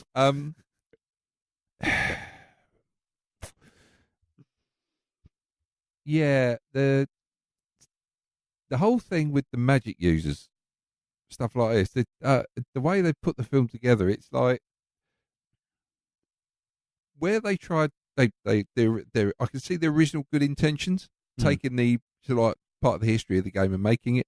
Yeah. But then it's like you only had 2 races on the side of the alliance, or was it 3? That's it. You didn't have the rest. Where? Did you write that trivia stuff on IMDb? Well, there's other things within it that they could have had in there as well. There are other races in Azeroth that we didn't see, like the Taurans and stuff like this. Where are they? It's like they hide every time everybody shows up. It's like, oh, quick, hide behind a bush. Taurans? Well, they make Red Bull or something. Well, they are, but they're Minotaurs basically. These things, you know. Okay. Yeah, I think the most nod we got to any other race in the game was the small thing that looked like a frog with a fish's head that was doing some fishing in a lake. What? That's about it. What? Did I black out now? What the fuck was No, that? it was when they were walking across a bridge, and it actually made the noise and stuff like that. So, from a game player's point of view, What did it do? Just go Budweiser? something along those lines. It's probably that in its language. So yeah, and the whole treating magic users as if it's like there's only like 2 magic users in the entire world, and it's like, fuck me, you can literally trip over magic users in the fucking game. There are But they're tons all up, of them. they're all up in their nice little cloud city No. with They're all over, glowing purple eyes. all over the place. And what are Okay. you doing in my city, Spellslinger? It's like, what about Bob over there? Look, he's a magician. You Yeah. having a go at him? You having a go at this bloke? Bob Yeah. hiding the cards. Exactly. No, you ain't seen me. Hide that fucking Paul Daniels magic set, you cunt. Put it away. Yeah, sliding the magic wand up Yeah, his sleeve. I have nothing. Look. No. Oh, look, your sword from behind your ear. Ah. I have tissues. Oh, I've got loads of Indeed. tissues. Loads and loads and loads. Yeah. So, it was a brave attempt at trying to recreate the world from the game, but they Yeah. didn't quite pull it off. Those races just didn't appear overnight. It's like they've always kind of fucking been there, but never mind. Mm. Moving on from that. Mm. Story-wise, most of it pretty generic, but I did like the bit at the end where you had the king and you had Gamora Light standing next to him. Gamora like. Gamora Light standing next to him, and he turns to her and says, "Stick me with the fucking blade, otherwise that cunt over there, the one with the big shoulder pads, the glam rock bastard, him, he's going to be leader. They'll choose him. They'll think he's the big hero. The lead singer of Gwar is coming over here. Exactly. The one that's kind of off his knockers on sugar. Him, no, not. We don't want that. So fucking do me, and then you can get in there and sort this out. Yeah. I liked that aspect of it. I did like that. And I Yeah. could see where they were trying to set this up Mm. to be a series. Mm. You know, laying these kind of foundations for this. Yeah. And it kind of made me. It was. I was happy to see they weren't just finishing the war in that film. Yes. That they were going to carry it on. That this was not the end of it. You know, it's not, everything is not solved. The bad guy didn't get killed by the end of it. He carried on. He's continuing to be. Isn't that part of the problem though? Because at the end of the day, if you don't feel like you've got a whole film, But if it's part of a series, which they were obviously making this, and it's part of the history as well. The bad guy is still there. You know, he's still working things. They're playing along. They're keeping in line with the history of the game. So, fair enough. Yeah. Could have been better, yes. but we got what we got. I am quite surprised that Blizzard went with the live action route and just didn't animate the entire thing, personally, because, I mean, we've seen Blizzard animated sequences from games, and they're by just, Blur Studios, who ended up doing Deadpool. they're just stunning. Mm. I mean, it's like, you know, those things are whole movies by themselves. Mm. You know, the quality of them is just absolutely superb. Mm. So, And then it says insert this too. yeah, insert this too. So, all in all, I thought it was all right. Mm. I thought it was okay. It wasn't. It wasn't anything to really write home about. But I think it was if it was the start of a series, then fair enough. There's a lot to cram in there. It got the basics in there. These are the orcs. Why they're here? Bang! This is why we've got this. And well, the Horde is not just. It's not a term for just the orcs. It's the term for the whole alliance that they set up when they get to Azeroth as well. Yeah. So they kind of got that wrong. But if you, as you say, they're setting it up, so They are. that may not be wrong. That may just not be where they're supposed to be in the timeline, as it were. I can't believe I'm even saying that. Well, that's fair enough. Yeah. I mean, it is mainly a film for people who've played the game before. Oh, good God, yes. That's mainly it. It's not. I would say it's not really for people who haven't played them. If you enjoy it anyway, then fair enough. But I would say it's more appealing to people who've actually played at least one of the games, whether it be World of Warcraft or Warcraft, the RTS. In the same way as Thomas the Tank Engine has more appeal for train spotters. Yeah. Yeah. Or Chuggington. Sorry, just I remember the old kids' TV shows. Sorry, carry on. Chuggington. So, yeah, Chuggington. Yeah, don't worry.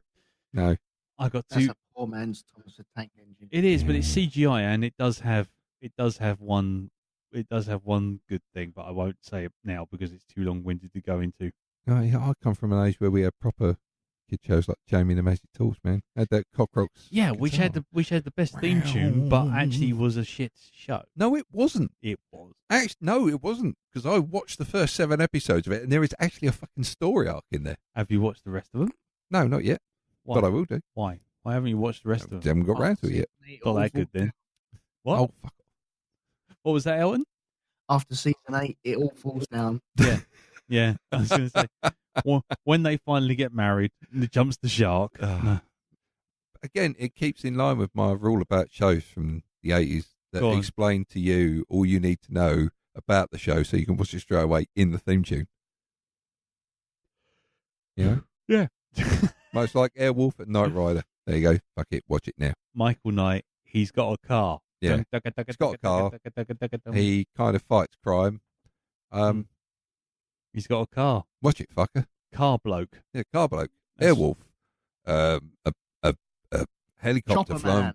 A helicopter flown by a blind man. Well, you'd think he's blind because he kind of doesn't look like you can open those eyes. I mean, Jan-Michael Vincent, he's Yeah. always squinting. Anyway, Warcraft. Yeah, Warcraft. So yeah, I've said my piece. Said your piece. I've shot my belt. See, this is the other thing. Once we get to the conversation level of Jan Michael Vincent, I know you've got nothing left to I've got say on nothing. the film. Yeah, I've got nothing except Jan-Michael Vincent. that's the new Barnard level. It's like when the conversation comes around to Jan Michael Vincent, we Yeah. have reached the end of the conversation. In fact, anyone coming to the shindig, If you're talking to me and I'm talking back to you, and then all of a sudden I start talking about Jan-Michael Vincent, that's me dismissing you. yeah, that's- that is time to leave. Yeah, it's like I'm Be done. gone with you. It's gone. If I just stand on the table at the very end of the evening and just go Jan Michael Vincent, Yeah, Jan-Michael Vincent. it's time to leave. The pub is closing. Yeah, There you it go. is. Yeah. It's like when they play New York, at the, in a nightclub, and it's like, oh, everybody fuck off now. Yeah, that's You know, right. this is It's it. a polite way of doing it. This is us all standing there. There'll be 3 of us standing there talking about Airwolf when it comes to the end of the shindig, just to get everybody to leave. Yeah. That's what it'll be. That's it. When we actually play the Airwolf theme over the tannoy, that'll be it. Time Yeah. to go home. When I start doing Ernest Bognine impressions. Yeah. That's it. Yeah. I'm Dominic Santini. Fuck off, everyone. Right, okay. For me, Can we print out some Jan-Michael Vincent masks? Stab Just them on put them sticks. on. It's like eyes wide shut. Well, for him it is. No, eyes are shut. Sorry, Jan-Michael Vincent. Yeah. For me, Warcraft Yep. is bollocks. I this is the second time I've watched it. I've only played the third game, the real-time strategy game. Yeah. And that had nothing to do with it at all, with that film. Because it's just a bloke who's like a prince who turns into an ice king. Yeah, Prince don't Archer know. or whatever the hell his name was. You know what? Yeah. I don't care. I'm not a fan of fantasy films from the start, I'll be honest with you. And this is everything that I hate about fantasy films. Because you know what? And I've had this conversation with people who actually write fantasy before. But the bad sign of the bad sign for a fantasy novel, Yeah. is when you open up first page and there's a fucking map, right? Then you open up the second page and there's an index of characters. We haven't even got to the story. It's just, this is Jeff, first of his name. He's Fred. He holds the egg whisk of Ruth and Dave.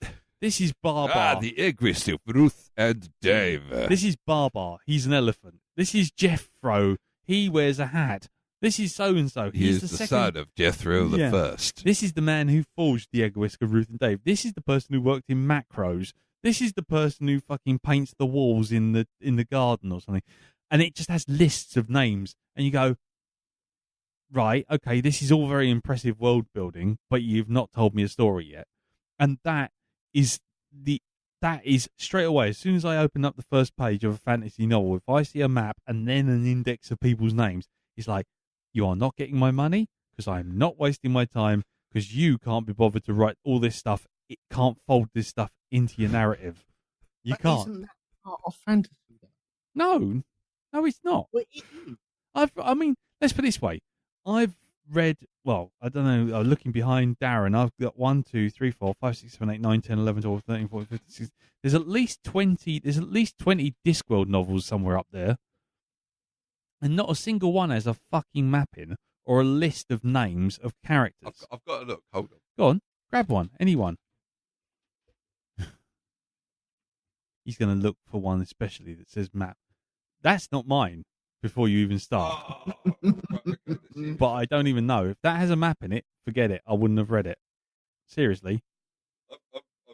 Go on. Yeah? No, you haven't. There you go. That's the index. There's another index. Oh, God. There's a map. See? A fucking map.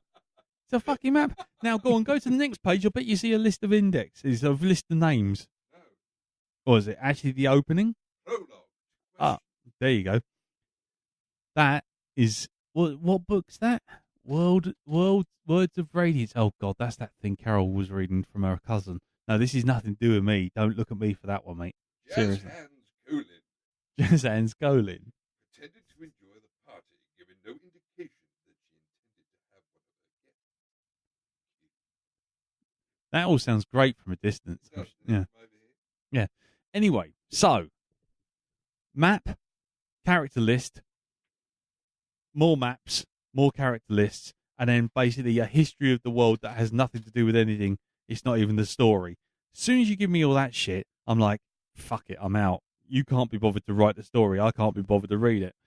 And this is what Warcraft is. That whole film is just... Are you reading that book now? You like the cover. Jesus H. Christ. It's like fucking special school. Don't lick the books, Dal. He likes the pretty pictures. He does like the pretty pictures. Go on, pick up one of the Discworld ones. Those ones I have read. You're gonna... I know what you're gonna pick. Yeah. Go on. Yeah, I know. You're being an absolute dick. You are being a dick. Go on. No. Yeah. Proper fantasy novel because it doesn't have a map and it doesn't have a character list. The Ninth Reign by Jen Williams is a proper fantasy novel. Yeah. Because it doesn't have a map or a list of names at the beginning of it. No. But to get back to my point, because it's only taken like 45 minutes to get to it, trying to say it while you go through my library. But the fact of the matter is, that's all Warcraft is. All that film is just them going, this is Grabthar, and this is Blodar, and this is so-and-so of the Third Realms, and here's This is Jolson, son of Mammy. Yeah, here's Bilbo, and here's Frodo, and here's Blob, and here's Nobchow, and fucking here's Gilbab, and here's Kebab Face, and all these other people, and you're just like... Kebab Face! Yes! And you're like, who the fuck are all these people? And they all stand there, and they all talk about stuff in the third person. I am from the Chantilly Tak tribe. Yeah. Gildar has run for 5,000 yards, and we have gone from planet to planet. It is the evil demon. It's like Strikor. exactly Wankor. Yeah, Wankor. Wankor, the ever living. Cleanor. Yeah, exactly. Spaffo. I mean, it's just there's just fucking lists and lists of names of people just explaining shit. Just give me a fucking story. Do you know the actual story itself doesn't kick off until about 40 minutes in? At which point they just go, oh, we've come because a wizard has beckoned us. Oh, wizard in the ranks. Oh, dodgy wizard. I wonder which one it can be. Could it be the good wizard, or could it be the slightly dodgy, ever so slightly weird bloke who's not been seen for 6 years? Let me guess. That's a really tough one. And that's the other problem. The story is video game logic. It's that whole thing with the Dominic, what's his name, and getting stabbed in the back. Yeah, I know, but the point is, it's like, here's a deliberate misunderstanding. Take your special knife, stab me in the neck, and then you will rule this place and we will have peace. It's like, or, on the other hand, how about you stay alive long enough to get captured or rescued, and then we'll have peace? No, because we have to have a misunderstanding and we have to have a sequel. And because you know what? This is how the video game works. Yeah, but it don't work like that in a fucking film. Jesus. And the problem is all of that stuff. It's just endless streams of just people just telling you shit, not actually showing you shit. And then when the actual film ends, you're like, well, nothing's changed. Nothing's changed at all. The orc Gamora light lady with the tooth problem, she's still in with the orcs. Old blokey McBloke face from Vikings has rode off on his fucking hippogriff or whatever the fuck it is. Yep. And he's gone off. Everyone's got a little pat on the back. The bad guy's still the bad guy. The wizard's dead, but we didn't give a shit about him because he just sort of turned up and then vanished. And then we get told, oh, there's a bunch of sky wizards with purple eyes, and they all just appear at the end for a bit of a throne room moment. And you go, why didn't you get involved, you fuckers? And it's like, there's so much stuff here. Before. Sorry? It's never done that before. Yes. Oh, yes. It's never done that before. We've been looking after this fucking block. Oh, it's never done that before. You know what? That is the Warcraft equivalent of the line from H.G. Wells' War of the Worlds, and then the lid fell off. Yeah. Yeah, that. Yeah, it was. Oh, we've got this garden ornament. We've been keeping it alive for the last 400,000 years. It's just sat there. Why are you keeping it alive? Don't know. Oh, the door's opened. What do you want to do? I don't know. What the fucking good are you then? Shall we go in? Let's go have a conference about that. Yes. There's like 1,000 wizards on a cloud standing up there going, we're looking after this Rubik's Cube. What are you doing? Don't know. Right, okay. Glenn Close is inside. Go have a word. Oh, okay, we'll go and have a word with Glenn Close. She goes... Get a selfie. Yeah, and she goes, woo, woo, woo, and then tells him to fuck off, and that's it. That's the entire... That's like 30 minutes of this film. Just disappears up his own arse. Purple eyes. Woo, woo, woo. No, fuck off. Really? But that is it.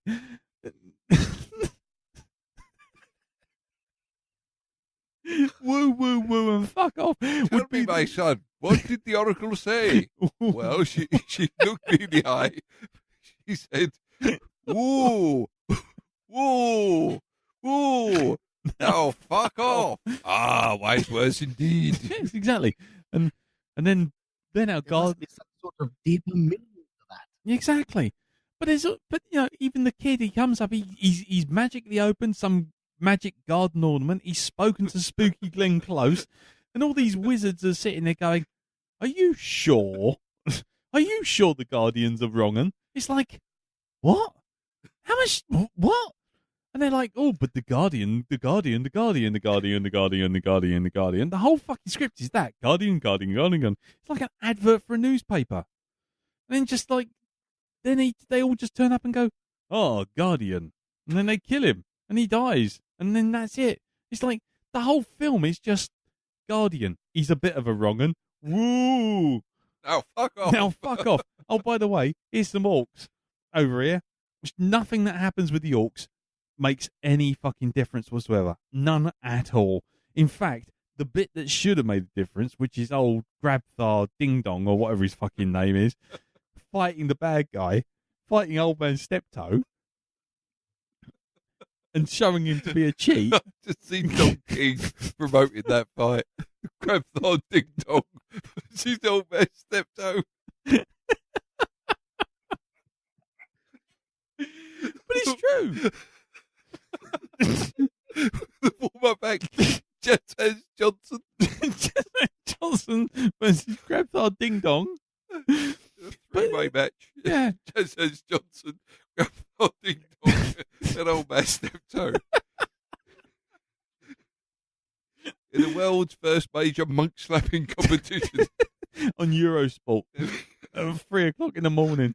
But the thing is, he faces old man Steptoe, who turns into Sagat from Street Fighter, and then when he's shown to be a cheat, that's it. The music rises. The guy's lying there. His mate comes out and goes, "This is who you support." There's a big. Oh my word! Look, there's time to dinner. But oh no, we've still got 3 levels of this game to go. So everyone just goes, meh, and carries on walking, making that guy's complete journey from rebel to hero to leader to sacrificial lamb completely bollocks. There's no point to any of that stuff. You could have taken him completely out and just said, Rando McFacey Face got his fucking ass kicked at some random fight. When? At the end. Okay. It's like, Pookie went off to his home planet and died. It's just like, what? I don't care. What does any of this shit mean? None of it means anything. This guy's a hero, is he? Well, he turns up at the beginning. He fights some people. He tries to have peace. He fucks it up. He dies. Everyone shrugs their shoulders, and we still carry on. Nothing's happened. What's the fucking point of that? What is the point of that? That is nearly an hour's worth of orc action, which is about as useful as watching someone just read a newspaper while taking a shit. You're just sitting there going, right, and? As for the fucking humans, they all stand there. I kept forgetting old Viking bloke had a son. It's like, yeah, every time. It's like, oh, he shouldn't be a part of the guard. Well, he is your son. Oh, right. Oh, he's his son. Well, let's get back to the father and son action then. Nothing. An hour passes. Bloke turns up and goes, I'm your son. I'm going to fight these orcs. Don't do it. Then, nothing. Hour and 35 minutes in. I'm your son. I'm going to go fight these orcs. Oh no, there's a lightning barrier between us that is strangely indestructible yet not indestructible when he has to do a I love you son hand on the shoulder moment. Oh no, that's fine. I can put my hand through the fiery death for that bit. That'll work. And then 5 minutes later it's like, no, I can't even go through with the big iron shield pushing as hard as I can. Yeah, it didn't stop his son's body from coming through later on though, did it? Yeah, his son yeah, exactly. And so then it's like, oh, I'm dead. Right? You don't give a shit. Nobody gives a shit. But Grabthar Face, he's standing there with his big beard going. I think you'll find it's Grabthar Ding Dong. Grabthar Ding Dong, yeah. But they're all standing there going, oh no, his son has died. Oh, what massive sacrifice. And what happens? Nothing. He gets thrown in jail for being a little bit cross at a meeting. And he gets thrown in jail for being a little bit cross in a meeting and then does fuck all for the rest of the film and then turns up on Harry Potter's hippogriff at the end to pick up the body of the king he should have been defending if he'd kept his mouth shut. It's just, the whole film is just like, could be described as just. I know I alluded to it earlier on, but humans are definitely the weakest part of this film. I think they always are in fantasy. I think you're supposed to think, oh, look how bad humans are, and it's a reflection of human race. Like in Avatar and The Hobbit, The Rings, loads of other things as well. And that's what they're kind of trying to do here, but they just come across weak. Yeah, I mean, yeah, they do come across as weak, but the problem is, it doesn't matter what they're like, because at the end of the day, the whole thing is just inconsequential. There's a whole bit where they walk in and there's like a war council, and there's like humans, there's elves, which are literally just a piece of concept art sellotaped to some bloke's face. There's some other things which are seen in the shadows, and then it's like, we've got to all come together, we're an alliance, and then people go, fuck off, we've got our own problems, and that's it. That's the end of that conversation, and that's the problem. There's nothing in the story. It's just like, it's like someone said, oh, we should have that moment when everyone comes together. Yeah, but we're making a series, so we can't have them do it right now. Oh, okay. Well, we've made the sets. Can we at least do the scene? Yeah, you can do the scene. Go on in. We're all together. We got to face this problem. Fuck off. We got our own problems. Okay, thanks very much. And that's the problem. It doesn't matter. Nothing in this film matters. The only bit that matters is that Orky McGomora face, she stabs the king. That is actually the only bit that is a piece of plot that actually carries over and has any consequence in this film at all. And even then, they all sit there and go, I can't believe she did it with that really specific looking knife. It's like, not just any knife. She didn't just stab him with a knife. She had to take out the one that was very clearly hers because it had a little polo mint in it and had some nice ornate bits of work, and then left it in the king's neck. And they're like, oh no, how did that happen? I wonder who could have done this. Who could have done this? Frankly, by the end of it, 2.5 hours later, and you know what? I felt like nothing had actually happened. I felt like I'd actually blinked out of existence and had a dream about a bunch of CGI orcs and half the cast of Preacher just sitting around pretending to do LARPing in the forest. That was it. I was just like, I think the most excited I got was when I found out the music was done by the guy who did Game of Thrones and Pacific Rim, and I thought, oh, that's okay. But then, even then, it was like every time there was a big dramatic bit, it was like someone just, I could just imagine in the background someone just wheeling out a big drum. Go on, Ramin. Go on, Ramin. You can give it a whack now. Brilliant, can I? Yes, there's some orcs there. Okay. Dum dum dum dum dum dum dum dum dum dum dum dum dum dum dum. Right, that's enough. Ramin, just wheel him off again. Okay, let's carry on. Yeah. Fucking hook comes out from the side. They just pull him off. His neck. It's like a little pallet with a couple of wheels and a big drum kit on it, and then they wheel him out, and he goes. Durr. It's like, okay, we want everyone to know that there's something big happening here. Dum dum dum bum bum bum bum bum. Thanks, Ramin. Just pull him out the screen again. And then there's nothing. That's the whole film. It's just like there's stuff happening and then nothing, and then stuff happening and nothing. You just go.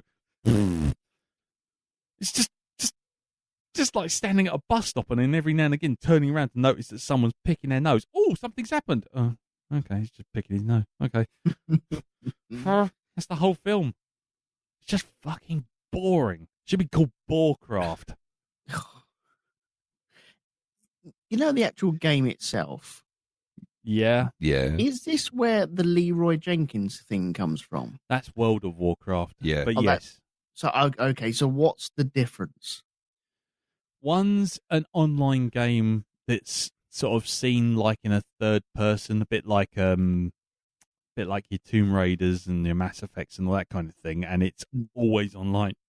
And so you can just go online, play with your friends, go into dungeons, rescue a load of loot that means nothing, come back out, sit down and go, I've had a human interaction on the internet, and then log off. Whereas that's the Leroy Jenkins one, yeah. Whereas Warcraft, the Warcraft 1, 2, 3, and StarCraft games are, I'm going to play a game on my own, a tabletop game on my own, and you play a tabletop game on your own, and then you go, I'm going to play it with other people, and then someone from Singapore turns up and kills you in 3.5 seconds, and you go, right, I'm just going to sit here for the next 40 minutes watching my guys die. Right. But Not even that long. but know in your heart of hearts, know that there was the story of that guy who played from Thailand, who played for so long that he literally got up, took 3 steps away from his desk, and then died. So, even when you're getting beaten, someone will basically keel over and snuff it. So there's that. But even he had a more interesting time with Warcraft than I did watching this film. And he played it for 48 hours and died. Right. Okay. In fact, I think that probably would have been a good way to go, actually. Lee Metcalf watched this film for 48 hours, got up and died. Maybe that should have been the end of the film. Yeah, where that main dude died and got withered, and then it just panned out to someone's computer, and then you just go, ugh! Yeah, exactly. Yeah, it's just suddenly like, and then the animator died. Yeah, and then the animator had a coronary. Had a sudden heart attack. It's so boring. It's like a fart in a wet paper bag of a movie. Just crap. You didn't like it then? No, I did not like it. I wasn't sure. It's just tedious. And the worst bit is that I picked this because I thought, you know what, it might actually be okay. Because, IMDb gave it 65%. Everyone else, Rotten Tomatoes, gave it 20%.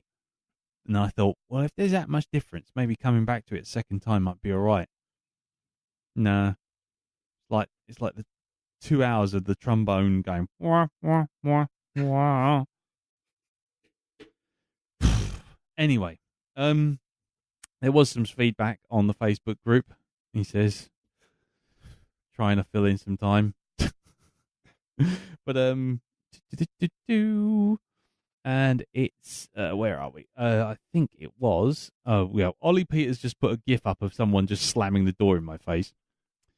Sarah Lazelle, Lucky Minty, said, much like the gif above of the lady slamming the door in her face, I did start watching this last night. I had no idea what was going on and fell asleep probably in less than 30 minutes. Verdict, meh. Martin Thompson said, never seen this before or played the game or had much liking for high fantasy, but I didn't think this was too bad. Kept my interest anyway, although the ending was quite open, leaving space for either the game or an ever-coming sequel. I doubt I'll ever watch it again, but it wasn't the worst film I'd seen. Alan Wilby said it was okay for a while, then descended into meh. It was a valiant effort on his part. 30 minutes. I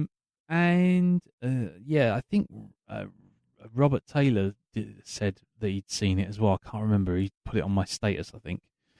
So I'm just going to jump through to my status because there you go. Yeah. So, basically, lots of people saying about taking arrows to the knee, which is Skyrim, but let's not worry about that. You know what? I can't be fucked. It's a terrible film. It's a terrible film. It doesn't deserve any more attention than we've already given it. So, is this Duncan Jones' worst movie? No, that's Mute. Mute is just a complete pile of shit. Available on Netflix. It is shit. It is a film that manages to start off as one type of film, turn into a completely different type of film, ignore its own hero, and then suddenly remember in the last 10 minutes that it's got that hero, bringing him back. But if you want to watch basically Ant-Man take over the film as a psychopath trying to get back from Germany, then Mute's the film for you. On the other hand, if you've got other things to do, I don't know, like cleaning sinks, don't bother. Anyway, right. So, that was that.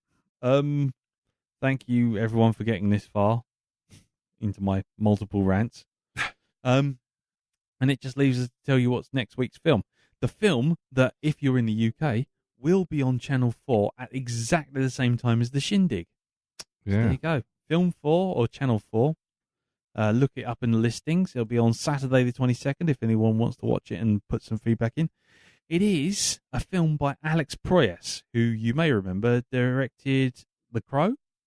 And he also... Is that Crow City of Angels? Or no, the original. Oh, okay. Right. And he also directed Dark City. Ooh. So there you go. So this should be a good film, right? I'd like to think so. Yeah. Well, yeah. Yeah. It's Gods of Egypt. Oh, Jesus. Shut up, Buttwood. Gerard Butler. And that bloke who's the sister buggerer from Game of Thrones. Yeah. Jamie Lannister bloke. We're going to have Gerard Butler go, this is Egypt. Yeah. Yes, everybody, get behind me. I'm a Scots-American Egyptian god bloke. Cockney. I can feel my back going already. Yeah, this is a good one. Well done, Elton. Yeah. Relevant humour. I was going to say, are you going to be on the front cover of Discs of Tron for next week? I might well be. Discs of Jim. So yeah, I don't know what this film's going to be like. I've watched it once and I fucking hated it, but you know, let's give it another go. It's on Netflix. I know that for a fact. So Elton, have you seen this film before? I made it 20 minutes into this and turned it off. Okay. So you're looking forward to it my then? Money back. Okay. From the internet. From the internet. From which I borrowed it.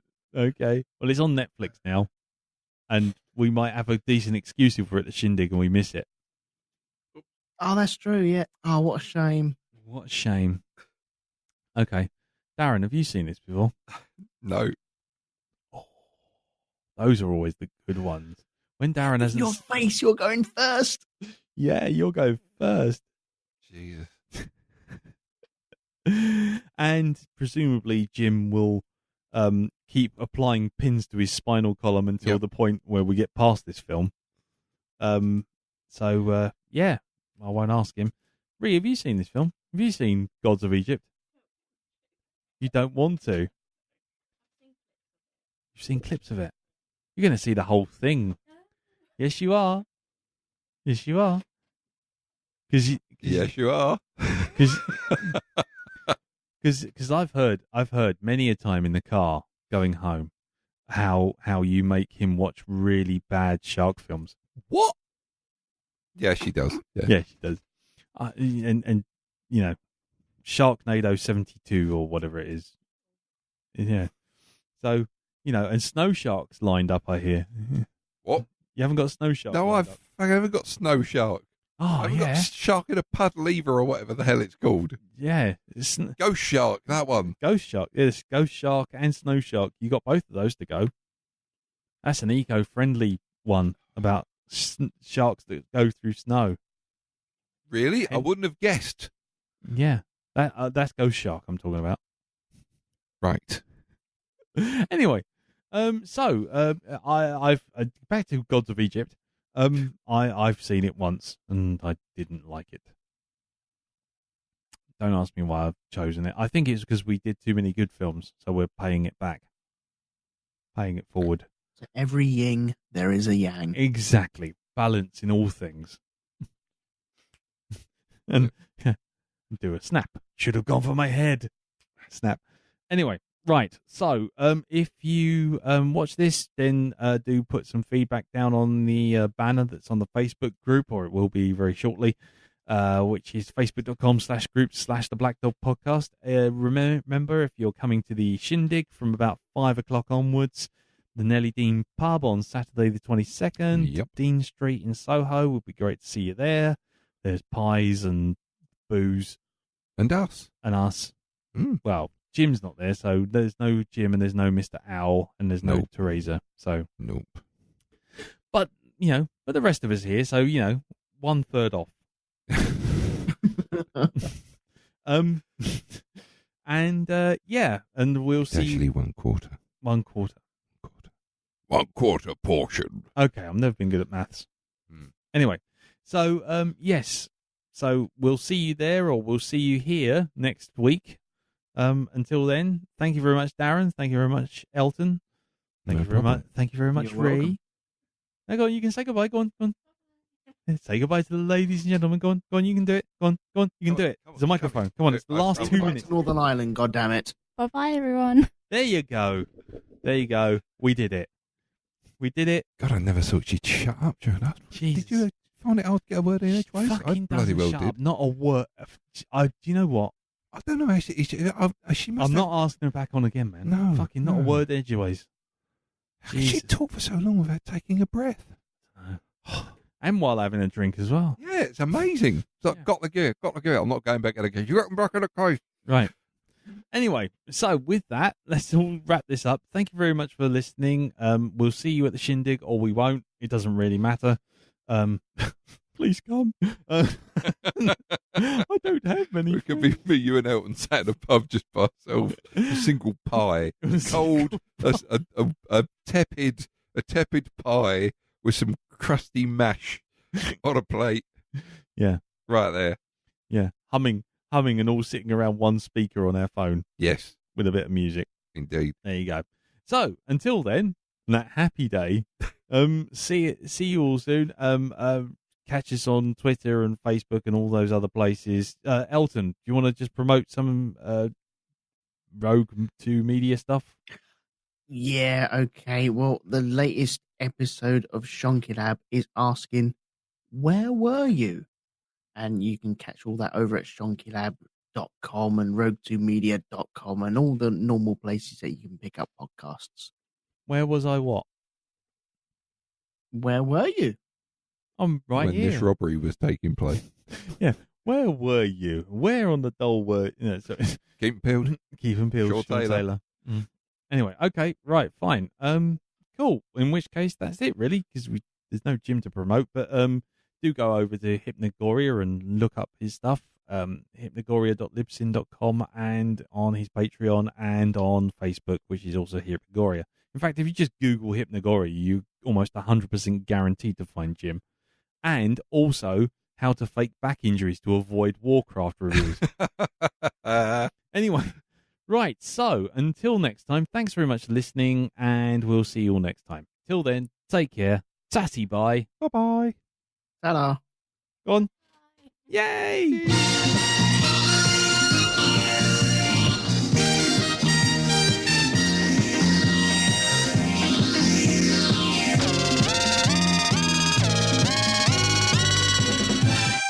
Oh, bollocks to it.